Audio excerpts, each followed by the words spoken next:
Senhor nosso Deus, louvado, engrandecido e exaltado é o Teu nome entre nós. Queremos te agradecer, queremos te bendizer, te exaltar, te dar glórias e aleluias, porque o Senhor está neste lugar e veio aqui única e exclusivamente para receber a nossa adoração e salvar a nossa vida. Vamos abrir a Tua palavra, Senhor, que o Teu Espírito Santo repouse sobre nós, nos faça compreender a Tua palavra e sair daqui hoje com a certeza de que encontramos Cristo Jesus, o Salvador. E nos ajude, Senhor, influencia nossa mente com o Teu Espírito, para que cada um de nós tomemos uma decisão definitiva ao lado de Jesus. Te rogamos, ó Pai, essas bênçãos e te agradecemos, em nome de Jesus. Amém. Podeis assentar, irmãos. Feliz sábado, povo de Deus. Glória a Deus nas alturas. Bendito é aquele que vem em nome do Senhor. Está com Bíblia aí? Todo mundo com Bíblia? Amém? Amém. E pode ser o smartphone, o iPad, o iPhone, Xing-Ling da Uruguaiana de 10 chip, não tem problema, tá? Desde que você, se for usar equipamento eletrônico, coloca para vibrar ou coloca no modo avião, para que você não seja incomodado pelo WhatsApp, que não para. Quanto mais a gente responde, mais a mensagem aparece, está chegando, né? Então não para. Então coloca para vibrar ou no modo avião, para não incomodar nem você e nem a ninguém. E abra logo a sua Bíblia no livro de Apocalipse, capítulo 12. Apocalipse, capítulo 12.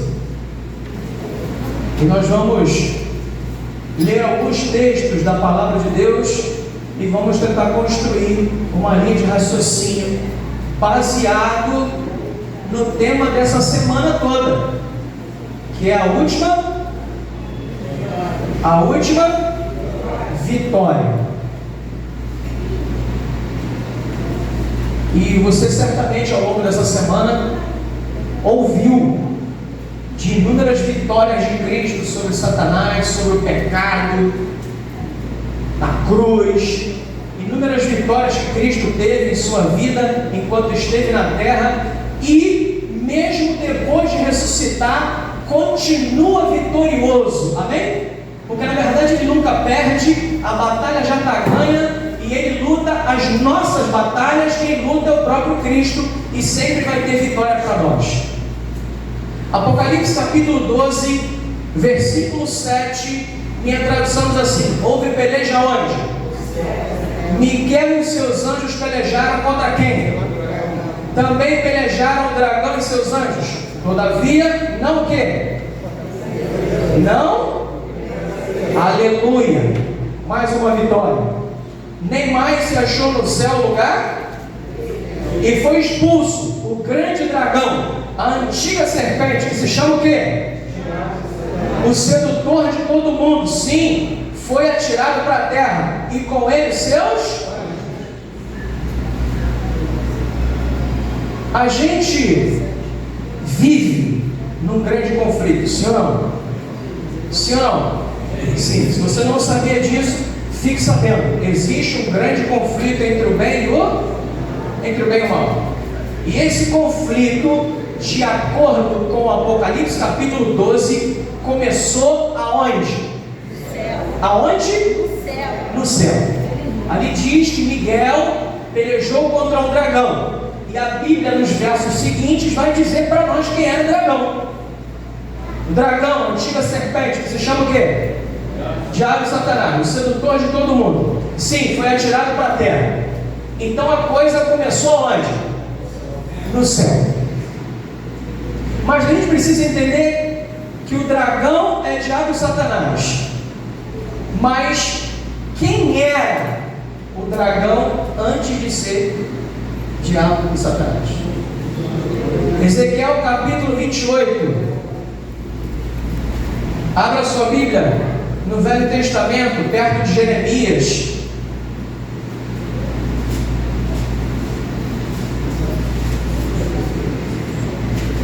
Ezequiel capítulo 28.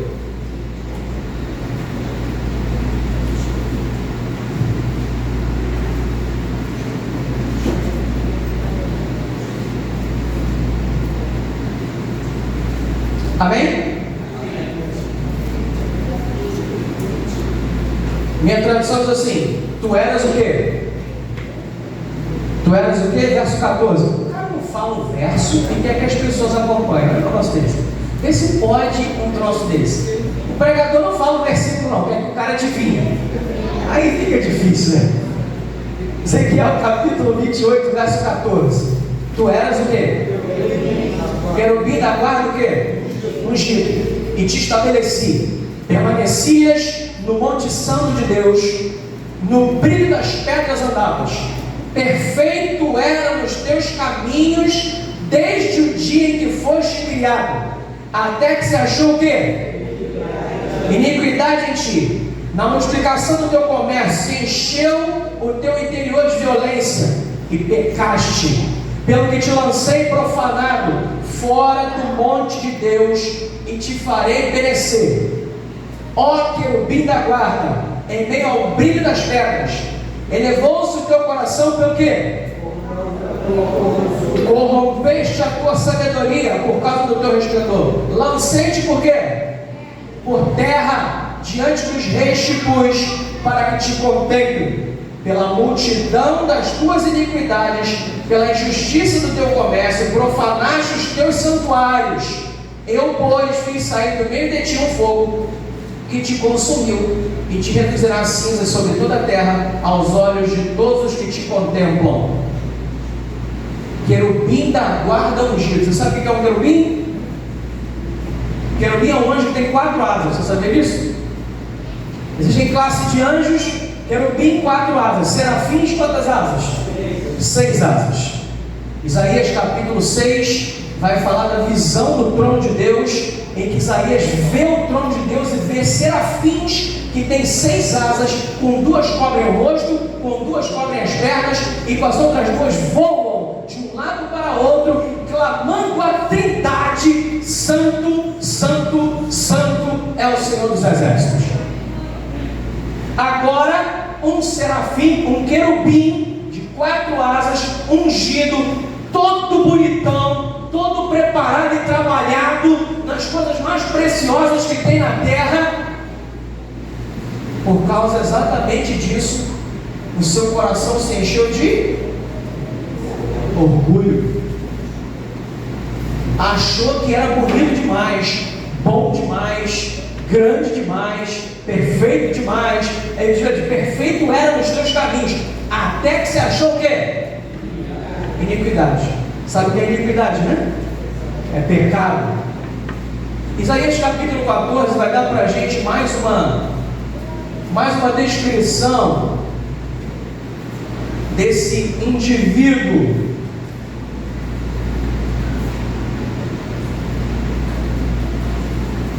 Isaías capítulo 14, versículo 12.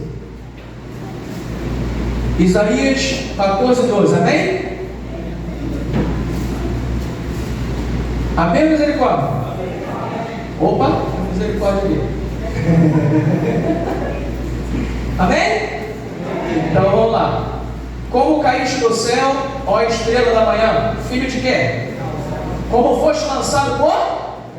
Tu que debilitavas as nações. Tu dizias no teu coração: eu subirei ao céu, acima das estrelas de Deus exaltarei o quê? No monte da congregação me assentarei, nas extremidades do norte. Subirei nas mais altas nuvens e serei o quê?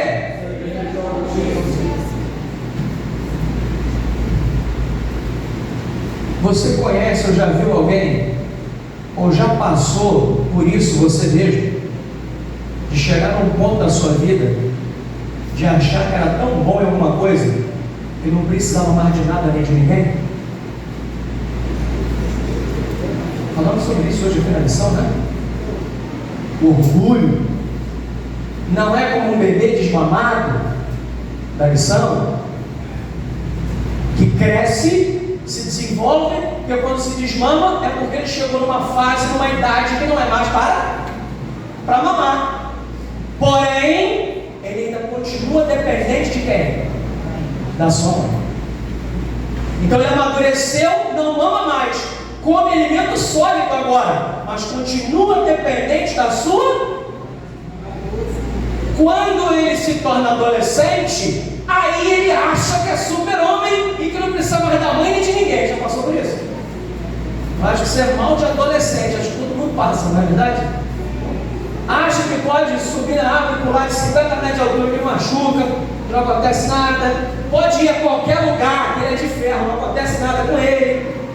E alguns seres humanos, no contexto da vida social e espiritual, às vezes chega a um ponto que ele acha, por algum motivo, que só ele acha, que ele pode ser melhor ou maior do que os outros, que alguém. E esse indivíduo aqui, identificado como um anjo, e nós temos o nome dele como Lúcifer. Lúcifer, a palavra Lúcifer significa portador de luz. E aí nós entendemos que ele era um anjo de luz, e antes de achar iniquidade no coração dele, ele era perfeito, era um anjo, ele era regente do coro celestial, querubim da guarda ungido. Mas por causa disso, ele achou que era bom demais, bom o suficiente para declarar que ia subir nas mais altas nuvens e ser semelhante a quem? Ao Altíssimo. Queridos, não tem maior erro nessa vida nossa do que achar que não precisa de Deus. Achar que você chegou a um ponto que é tão bom de que não precisa de Deus para fazer nada.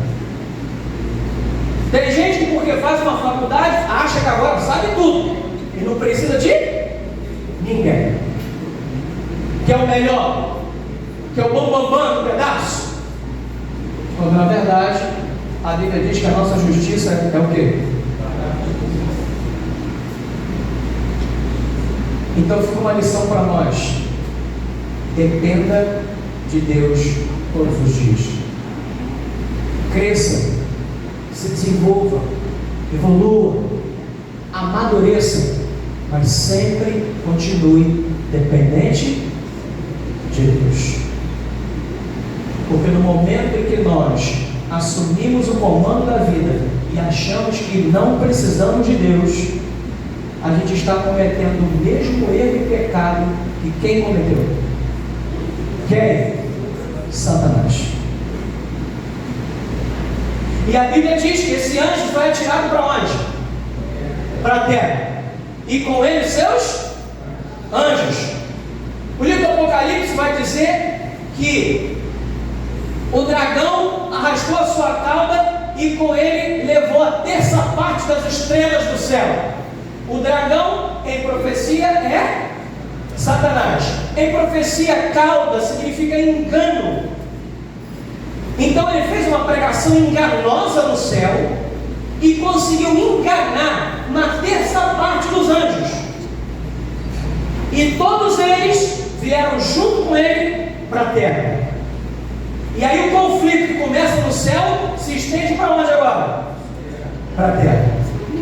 E por isso nós, desde esse momento em que ele chegou aqui e tentou o primeiro casal, Eva, e depois Eva pegou e deu do fruto para Adão e ambos pecaram, nós estamos num grande conflito.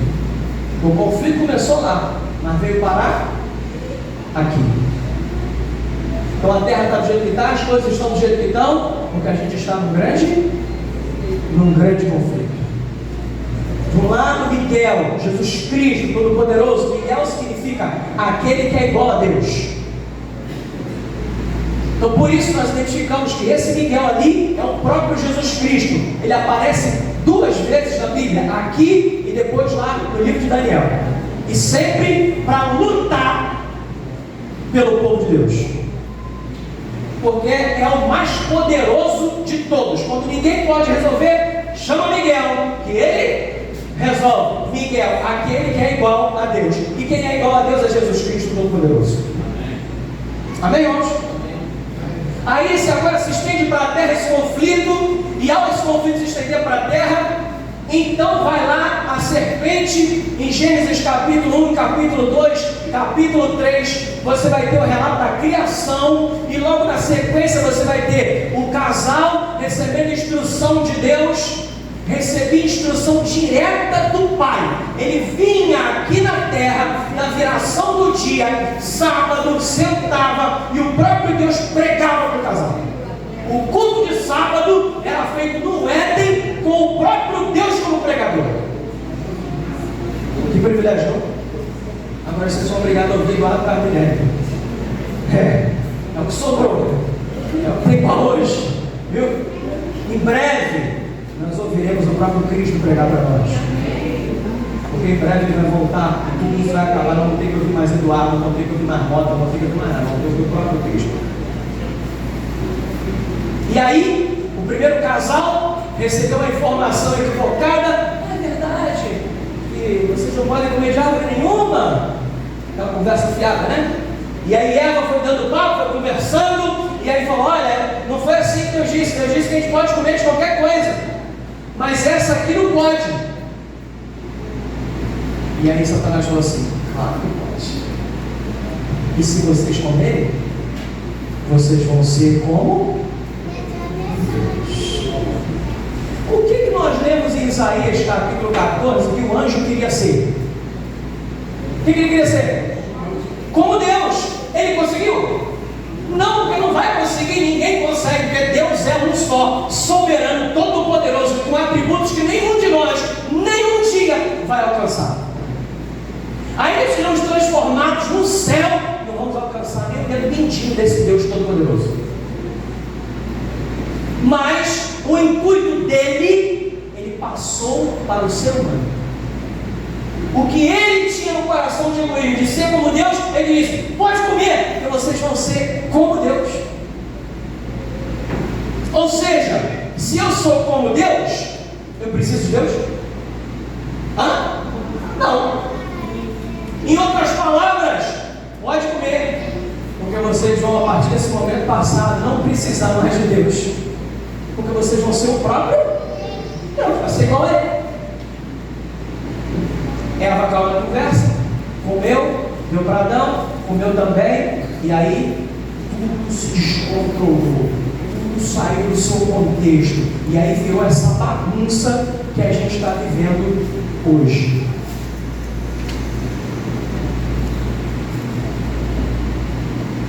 Uma vez que isso aconteceu, Deus precisava de uma solução para o pecado. Em Gênesis capítulo 3, versículo 15, até a primeira profecia messiânica, dizendo que vai ferir a cabeça da serpente, e a serpente vai ferir o filho da mulher, no capítulo 12, da mulher vestida do sol, que estava para dar à luz, os primeiros versículos de Apocalipse. Agora, para resolver o problema, precisava de um plano. E aí Deus, que nunca é pego de surpresa, antes do homem pecar, já tinha um plano preparado para salvar a mim e salvar você. E esse plano chama-se plano da salvação, plano da redenção, como você quiser. E é esse plano que Deus elaborou e que hoje, aqui na igreja de Santa Margarida, pela graça de Cristo da cruz do Calvário, está sendo oferecido para cada um de nós. E a gente só precisa fazer uma coisa: aceitar. Amém? Só isso. O plano foi traçado, elaborado, esquematizado e cumprido. Agora a pessoa precisa aceitar o plano. Mas não para por aí. Para que o plano fosse desenvolvido e chegasse até o momento em que estamos hoje, Deus estabeleceu alguns meios para essas coisas acontecerem. E um desses meios era a primeira vinda de Cristo, no período em que ele veio para morrer na cruz do Calvário. Mas antes dele vir, o povo do Velho Testamento já tinha que ir se preparando para esse momento. E como que eles faziam isso? Através do santuário. Então Deus estabeleceu o santuário, e Êxodo capítulo 25 Versículo 8, abra sua Bíblia comigo.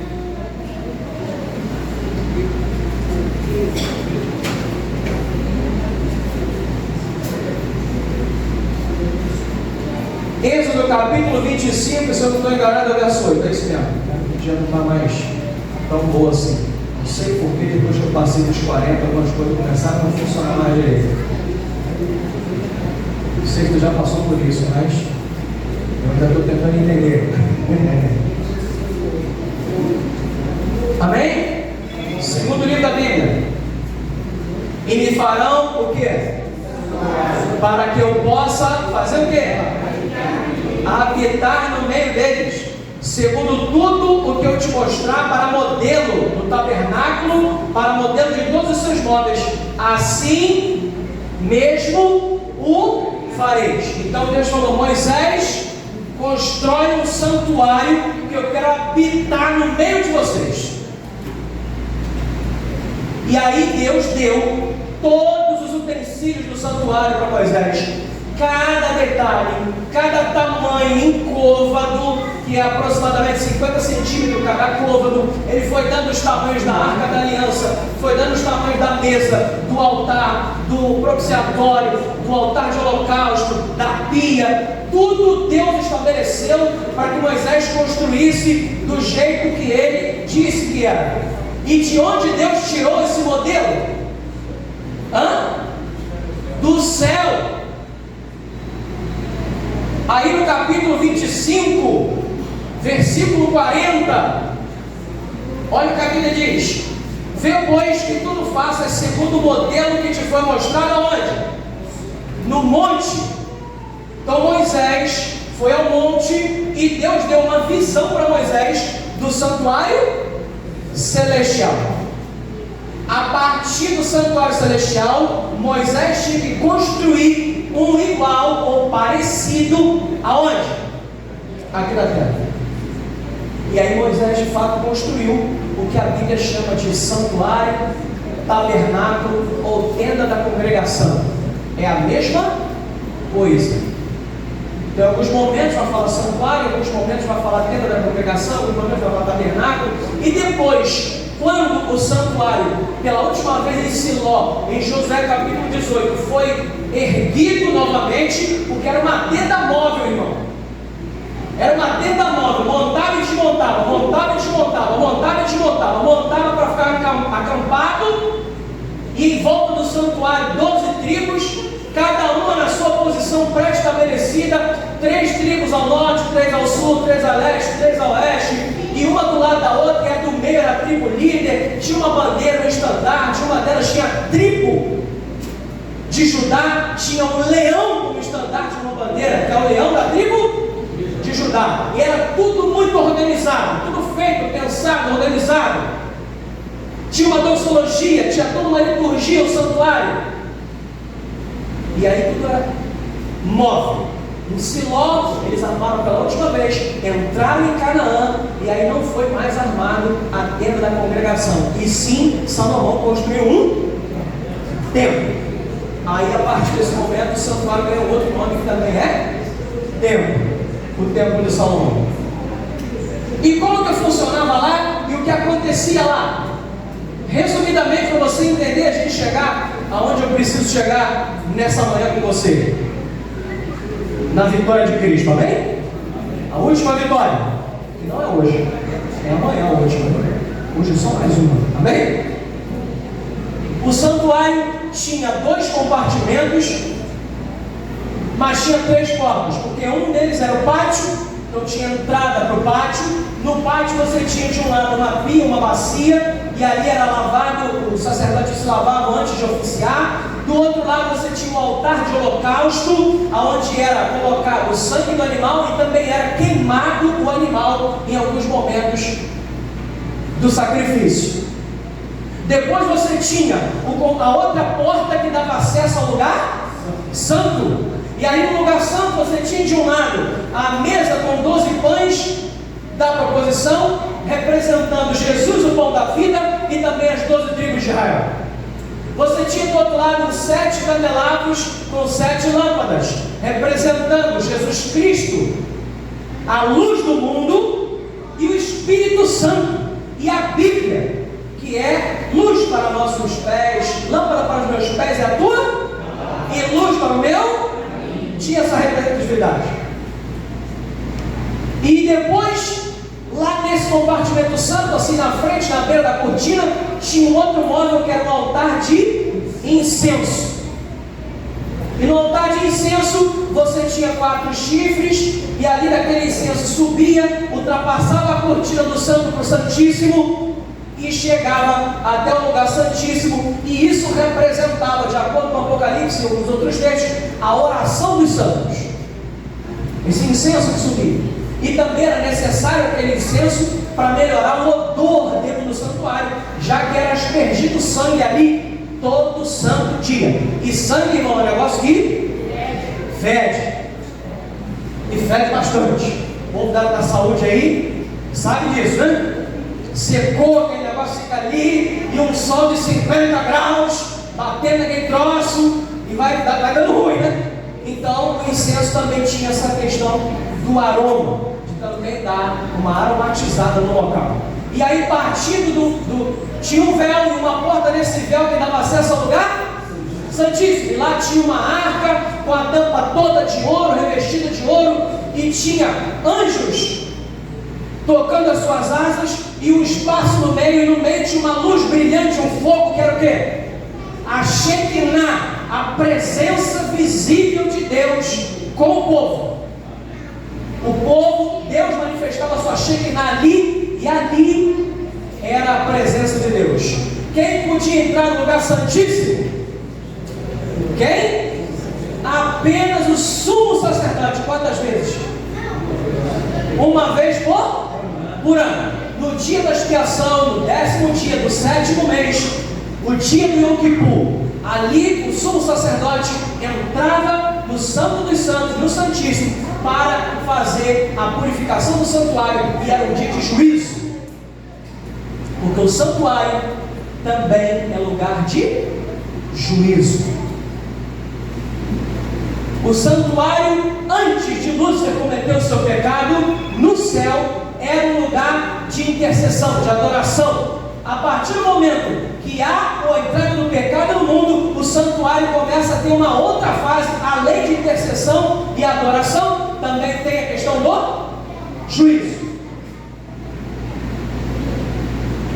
E é interessante que quase tudo, ou tudo, no santuário representa quem?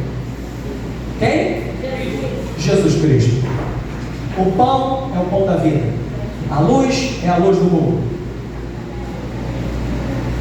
O incenso, a oração dos santos, e o Espírito Santo que intercede por nós com gemidos inexprimíveis, e Jesus Cristo que é o nosso intercessor no céu. Tudo no santuário lembrava as pessoas de quem? De quem? Cristo. Esse era o plano da salvação em símbolos para o povo de Deus. O povo de Deus que não tinha o Cristo ainda vindo encarnado pela primeira vez, ele se salvava a partir desses símbolos que representavam Cristo que viria morrer no lugar deles. Mas até isso acontecer, o cordeirinho era levado às 9 da manhã e às 3 da tarde, todo santo dia, para ser sacrificado. O pecador entrava no santuário, no pátio, e ali no pátio o pecador botava a mão sobre o animal e simbolicamente transferia o seu pecado para ele, e o pecador imolava o animal, ou seja, matava ele, degolava o animal. O sacerdote só pegava o animal já morto, pegava o seu sangue, às vezes colocava na base do altar de holocausto e queimava o animal ali dentro. Às vezes colocava nos chifres do altar de holocausto e queimava ali dentro do animal. Em alguma outra ocasião, ele jogava embaixo do altar o sangue e comia parte da carne daquele animal, o sacerdote. Mas era assim que o povo de Deus era perdoado. E a cada momento que o pecador entrava no pátio e ele mesmo matava o cordeiro, ele estava entendendo que o cordeiro estava morrendo por causa de quem? Por causa dele. Ele era para morrer, mas o Cordeiro de Deus que tira o pecado do mundo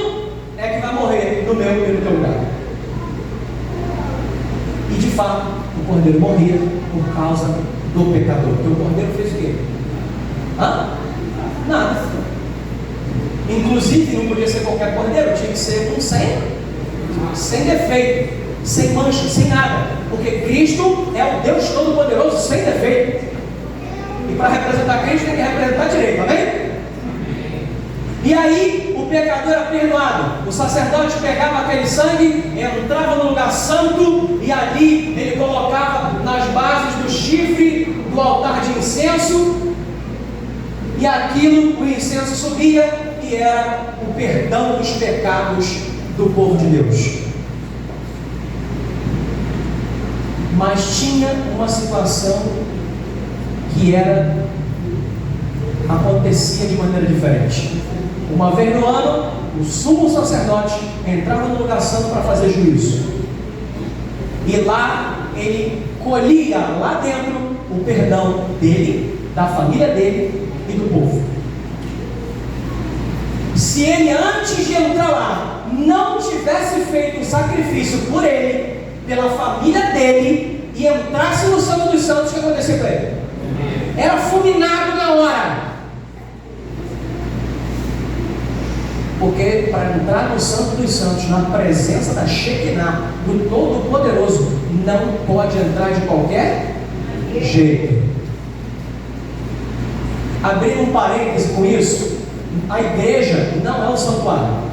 Porque o santuário, diz a palavra de Deus, quando Cristo morreu, o véu do santuário rasgou-se de alto a baixo, mostrando claramente que para os dias depois de Cristo, o santuário não tem na terra mais serventia, porque o seu papel foi cumprido. Porque o cordeiro veio, o que apontava para o cordeiro veio, Cristo. Então agora não precisa ficar toda vez matando o bicho, porque o próprio cordeiro de Deus que tira o pecado do mundo já havia morrido. Então agora o acesso a Deus era por intermédio de Cristo. Então eu oro ao Pai em nome de Jesus, e Ele me leva até o Pai e perdoa os meus pecados. A partir da morte de Cristo é assim que funciona. Porém, o conceito de não entrar na presença de Deus de qualquer maneira deve ensinar algumas coisas para nós. Deve fazer a gente refletir de que quando entramos na igreja, não podemos entrar de qualquer. Porque aqui não é a Sapucaí, aqui é a igreja. Aqui não é a festa de aniversário do nosso filho, aqui é a igreja. Aqui é o templo de Deus. É aqui que Deus vem toda vez que a igreja vem. Porque a igreja não é dessas paredes. A igreja sou eu e você. Eu costumo fazer uma redundância muito interessante, que é: a igreja se reúne dentro da igreja. Eu e você, quando a gente se reúne aqui, este lugar é santo. Porque quando eu me reúno aqui com você, nós, a igreja, estamos reunidos. E aí a Bíblia vai dizer: onde tiver 2 ou 3 reunidos em meu nome, ali. E se Deus está aqui, irmão, é santo esse lugar. Eu não posso fazer aqui o que eu quiser, posso? Eu não posso ir com qualquer roupa, posso? Você está entendendo onde eu quero chegar, sim ou não? Sim ou não? Eu só estou refletindo com você, amém, irmãos? Eu não estou aqui, não tenho esse papel e nem autoridade para julgar a roupa que tu veste, o que tu come, o que tu faz. Eu não tenho nada a ver com isso. Mas eu, enquanto evangelista, há 20 anos nessa igreja, pregando a mensagem do Evangelho, eu tenho que pregar isso para você, como uma atalaia de Ezequiel capítulo 33, e avisar você de que esse lugar não é qualquer lugar, de que a gente deveria pelo menos refletir, enquanto entramos nesse lugar, de que estamos entrando na presença. Ellen White falou isso várias vezes, né? Se nós tivéssemos noção do grande conflito, e tivéssemos noção do que está acontecendo aqui agora, no campo celestial, no campo espiritual, a gente entraria na igreja de outra maneira. E eu não estou falando isso para você, para A, para B ou para C. Eu estou falando para nós, porque eu também estou incluído nesse negócio. Muitas vezes somos enganados por nós mesmos e chegamos na igreja como se estivesse chegando no encontro com os amigos. falando alto, atrapalhando a escola sabatina, atrapalhando todo mundo, sim ou não? Sim, isso serve para todos nós, e não é um puxão de orelha, mas é algo para a gente refletir. Cada vez que a gente refletir sobre isso, a gente vai melhorando pouco a pouco, e de glória em glória, diz a Bíblia, até ser dia perfeito. E o dia perfeito só vai chegar quando Cristo voltar na glorificação. Quando realmente a nossa última vitória for decretada, que é a glorificação dos santos. Então reflita nisso. Fechando parênteses, vamos encerrar aqui, caminhar para o fim desse processo. Agora você tem um santuário que é feito, e ali tudo aponta para Cristo, e agora tem um momento específico de juízo. E se você analisar Apocalipse capítulo 11, vai comigo, Apocalipse capítulo 11,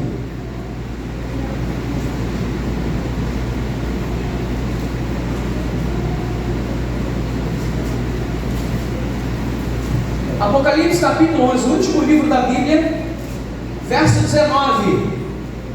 Bom, meu tempo está acabando ali, doutor. Verso 19, minha tradução está assim: abriu-se então o que, irmão? Aonde? Que se acha onde? E foi vista a arca da aliança no seu santuário, e sobrevieram relâmpagos, vozes, trovões, terremotos e grande saraivada. Isso é só para você entender que esse santuário aqui na terra, que foi construído na terra, foi baseado em qual? No céu. E João viu esse santuário, e não foi só aí não, em outros capítulos de Apocalipse ele também viu o santuário.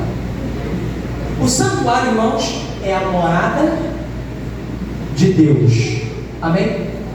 Lá no terceiro céu, Deus mora aonde? No santuário. Aonde ficava Lúcifer? No céu. E consecutivamente no santuário. Sim ou não? Sim. Então, se o Lúcifer ficava com Deus lá no santuário, o pecado aconteceu aonde? No santuário. E porque o pecado começou no santuário, aonde ele tem que ser resolvido? Aonde? No santuário. Você está percebendo a ligação da Bíblia? Está percebendo como é legal estudar a Bíblia? E a Bíblia aí trazendo para nós as informações, você ligando os pontos. O pecado começou no céu, no santuário de Deus, e agora ele tem que ser resolvido aonde? No santuário. E é interessante. 2 Reis capítulo 7.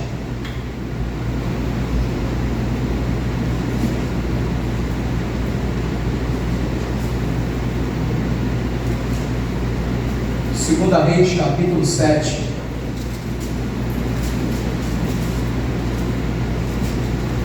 Segunda Crônicas, perdão. Segunda eu tirei meio, não. Fala da minha cabeça, tá bom? Segunda Crônicas, está do lado de Reis. Primeira Reis, Segunda Reis, Primeira Crônica, Segunda Crônicas.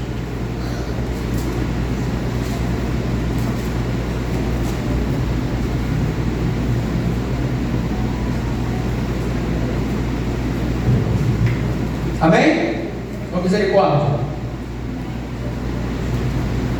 Capítulo 7, verso 1. Tendo Salomão acabado de orar, desceu o quê?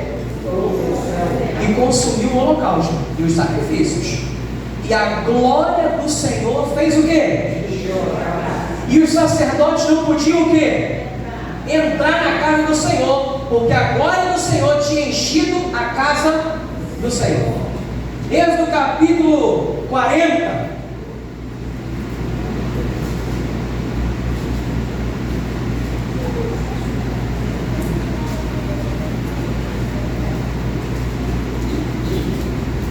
Êxodo capítulo 40.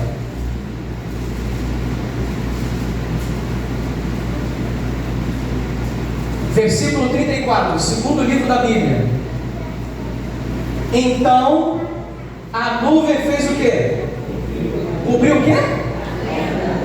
A tenda da congregação. A tenda da congregação é o quê? É o santuário, certo? Não foi isso que falamos? Encheu a tenda da congregação e a glória do Senhor encheu o tabernáculo. Moisés não podia entrar na tenda da congregação, porque a nuvem permanecia sobre ela e a glória do Senhor enchia o...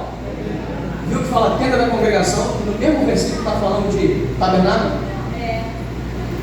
Entendeu? É a mesma coisa.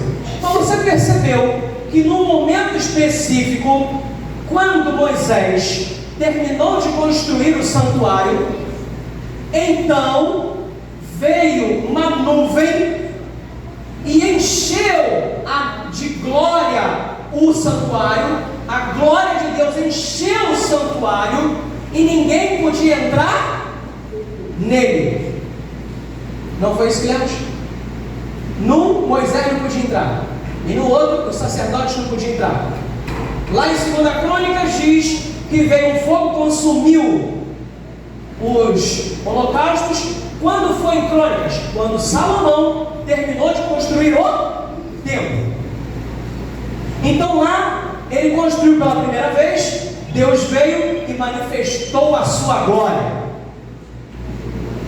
E ninguém podia entrar. Depois, o templo vai ser, o santuário vai ser parar de ser elevado, vai ser destruído. Depois vem Nabucodonosor e no ano 605 destrói o templo, leva as coisas embora, os utensílios da casa de Deus. E aí depois vai ser, depois do cativeiro babilônico vai ser reconstruído, e no ano 70 vai ser destruído de novo. Mas quando Salomão termina de construir o templo pela primeira vez, de novo Deus enche com a sua glória o santuário. E diz ali em Crônicas que os sacerdotes não podiam entrar. Agora olha que interessante, Apocalipse capítulo 15. E eu quero encerrar com esse texto, Apocalipse capítulo 15.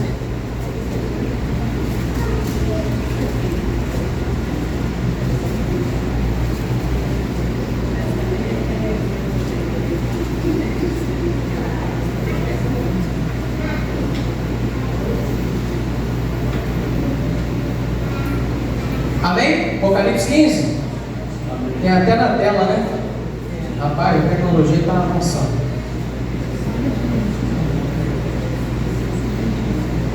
Eu vou ler a partir do verso 5 para facilitar a compreensão. O que de fato interessa bem para nós é o verso 8, eu quero a partir do 5. Vamos lá? Verso 5 do capítulo 15. Depois destas coisas, olhei e abriu-se o que no céu, irmão? O santuário do tabernáculo do testemunho. E os 7 anjos que tinham os 7 flagelos saíram do santuário, vestidos de linho puro e resplandecentes e cingidos ao peito com cintas de ouro. Então um dos 4 seres viventes deu aos 7 anjos 7 taças de ouro, cheias da cólera de Deus, que vive pelos séculos dos séculos. Amém? Verso 8. O santuário fez o quê?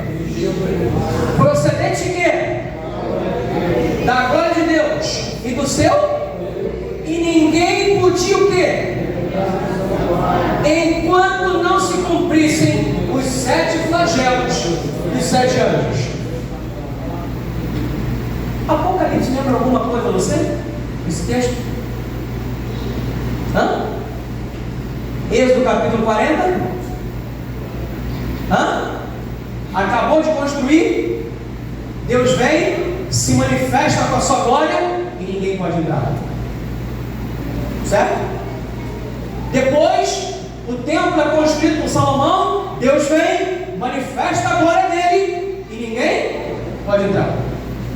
Agora, tem 7 flagelos, ou as 7 pragas do Apocalipse para ser derramadas sobre a terra. O santuário se enche de fumaça de novo, da mesma glória de Deus, diz a Bíblia, e ninguém pode entrar. Lembra que eu falei com você que o santuário, a partir da entrada do pecado, é um lugar de adoração, intercessão e também de juízo. Lembra disso? Lembra disso? Agora, a partir desse momento, Cristo está no santuário celestial, porque na cruz do Calvário ele foi mais uma vez vitorioso, porque mesmo morrendo, foi na verdade a morte dele que deu a vitória. Ao ressuscitar, confirmou a vitória, foi para o céu, assentou-se à destra de Deus no santuário e agora ministra como sacerdote e sumo sacerdote, ministério bifásico no santuário, ao mesmo tempo que intercede por mim e por você, faz o juízo investigativo, analisando quem está salvo e quem está. Tem uma palavra que a gente usa que não está na Bíblia, mas o conceito dela está, chama-se fechamento da porta da graça. E aqui, Apocalipse capítulo 15, é o juízo final, o fechamento da porta da graça. Não existe essa palavra na Bíblia, mas Cristo diz: eu sou a porta das ovelhas, quem entrar por mim será salvo, entrará e sairá e achará pastagem. Ele é a porta, sim ou não? Sim. E ele também não é a graça? Então ele é a porta da... Enquanto ele interceder, tem graça, tem salvação. A porta está... Quando o santuário se encher de fumaça e ninguém pode entrar, então ele sai do santuário. E quando ele sair, irmão, sabe para que ele vai sair? Para voltar aqui e buscar eu e você. Nesse momento, não tem mais como decidir. Porque a porta da graça, porque não tem mais ninguém no santuário intercedendo por mim e por você. Com isso, eu só consigo concluir uma coisa: se eu quero receber a última vitória, que é a glorificação e ir para o céu com Cristo Jesus, eu preciso tomar uma decisão ao lado de Jesus definitiva. Quando?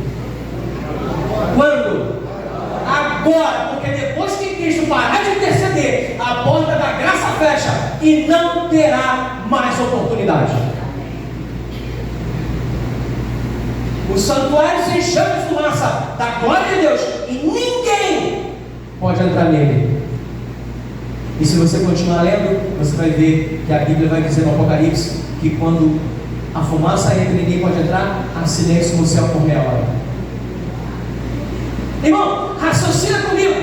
O céu não é um lugar silencioso, tá?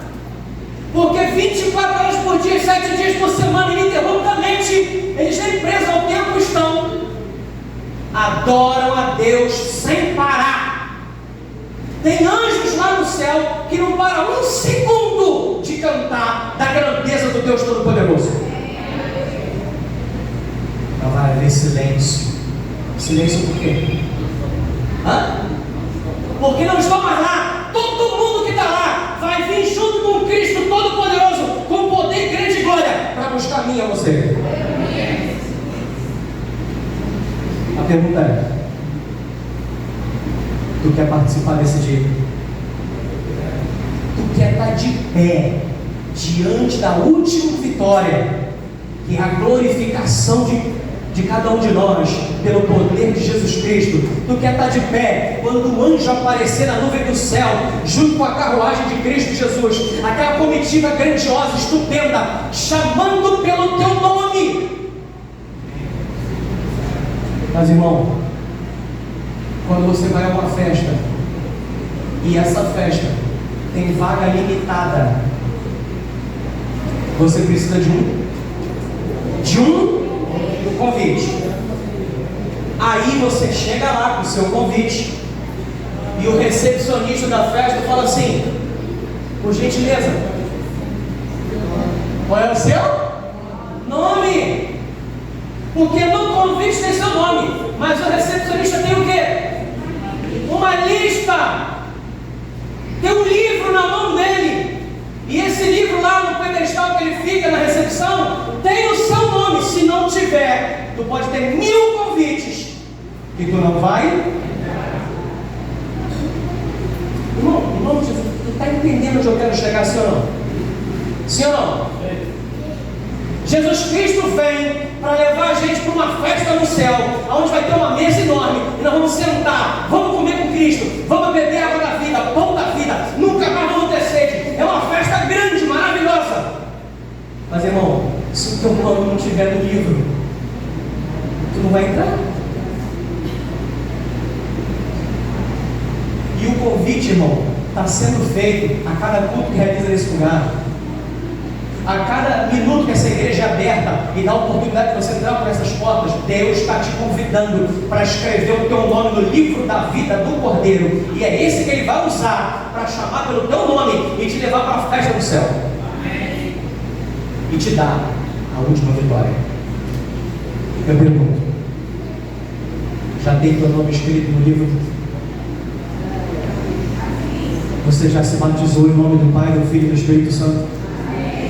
Porque a Bíblia diz que quando você se batiza, você escreve o teu nome. Marcos 16,16, quem crê e for batizado será salvo.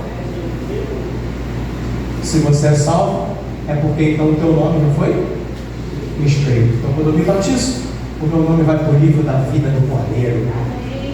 E eu só tenho que aceitar e um dia me preparar e um dia me batizar e ficar aguardando, esperando da lição, esperando parado, não, esperando ativamente, trabalhando, pregando, anunciando, cantando, vivendo, lutando, perseverando até o fim. E aí, irmão, a comitiva vem. A silêncio no céu por meia hora, e a comitiva sai do céu e vem para a terra e vai chamar o teu nome, porque tu aceitou o convite e escreveu o teu nome no livro da vida do Cordeiro. As crianças vão cantar agora. E se tem alguém aqui nesse lugar, nessa manhã, que quer renovar o seu voto de confiança com Cristo, quer renovar a sua vida com Cristo, quer aguardar Cristo para receber a última vitória, tu vai ficar em pé em nome de Jesus. Se tem alguém aqui nesta manhã que não é batizado em nome do Pai, do Filho e do Espírito Santo ainda, mas um dia gostaria de fazer isso, ou seja, aceitar a Cristo agora, enquanto Cristo está no santuário intercedendo por mim e por você. E se você um dia quer ser batizado, quando eu vou batizar? Eu não sei. Porque existem mecanismos e preparações a serem feitas, sim ou não? Sim, e essas preparações vão ser feitas e a igreja vai te ajudar a fazer isso, amém, irmãos? E essa preparação sendo feita, você desce as águas do batismo e o teu nome vai estar escrito no livro da vida, mas eu vou mais além. O teu nome não vai quando você é batizado, o teu nome vai quando você decide que você quer. Porque se você decidir e um dia você quer ser batizado, mas não deu tempo, aconteceu alguma coisa no céu, tu já foi batizado em nome do Pai, do Filho e do Espírito Santo. O teu nome está no livro da vida. Mas é necessário que eu tome uma decisão para escrever o meu nome. Quando? Quando? Agora. É aqui, nesse momento. Se eu vou ter outras oportunidades depois daqui, eu não sei. Mas aqui eu estou tendo uma, sim ou não? Então aproveita, não deixa passar a oportunidade de escrever o teu nome no livro da vida e participar da festa das bodas do Cordeiro, amém? Então se você está nessa condição, quem sabe tu saiu da igreja e hoje está aqui, Deus está te chamando, dizendo que tem um lugar para você aqui e que tem uma festa no céu esperando você também. Volta para Cristo. E essas pessoas que se identificarem com esse apelo e entenderam a mensagem de Cristo, você vai ficar em pé e no final eu vou orar por você, para que Deus derrame o Espírito Santo na tua vida e te prepare para a festa que vai ter no céu, para a última vitória. Amém? Vamos ouvir o louvor das crianças em nome de Jesus. Vamos aqui, não?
Louvado seja o nome do Senhor.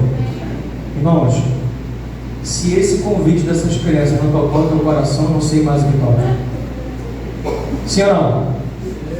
Venham todos, o banquete pronto está. E é exatamente o que a mensagem chamou você para fazer, sim ou não?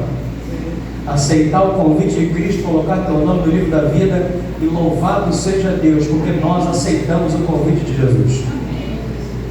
Louvado seja Deus, porque a nossa irmã aqui aceitou o convite de Jesus. Já que a senhora veio até aqui, sobe aqui. Vem aqui do meu lado, a senhora já veio até aqui mesmo. Anda a segunda milha, né? Não é isso? Deus seja louvado pela tua vida, viu? Curva a sua cabeça, vamos orar ao Senhor.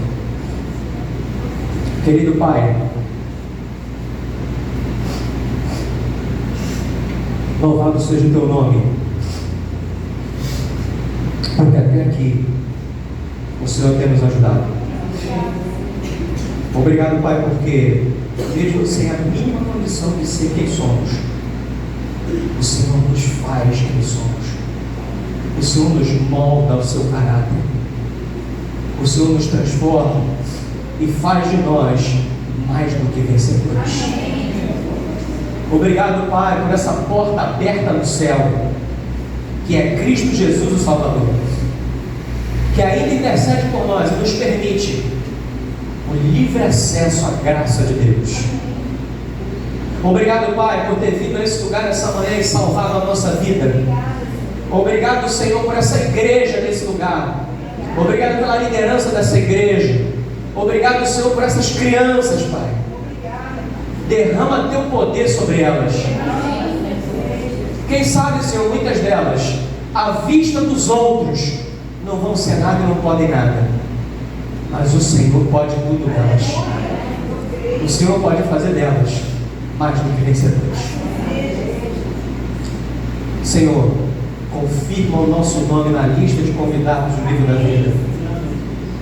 Coloca, Senhor, este nome dessa querida irmã que aqui do meu lado está. Eu não a conheço, Pai, mas o Senhor conhece cada fio de cabelo da cabeça dela. Conhece cada pensamento, cada ação. Conhece tudo sobre ela. Coloca o nome dela no livro da vida, Pai. E naquele grande dia, quando o Senhor voltar para nos dar a última vitória, chame pelo nome dela. Queremos vê-la, Senhor, subindo em glória e majestade com o Senhor. Salva todos nós que aqui estamos, Pai. Perdoa os nossos pecados. Nos leve em paz para os nossos lares. Nos dê um sábado feliz. E traga os teus filhos amanhã para receber a última vitória. São bênçãos, ó Pai, que nós te pedimos e te agradecemos em nome de Jesus. Amém. Louvado seja o nome do Senhor.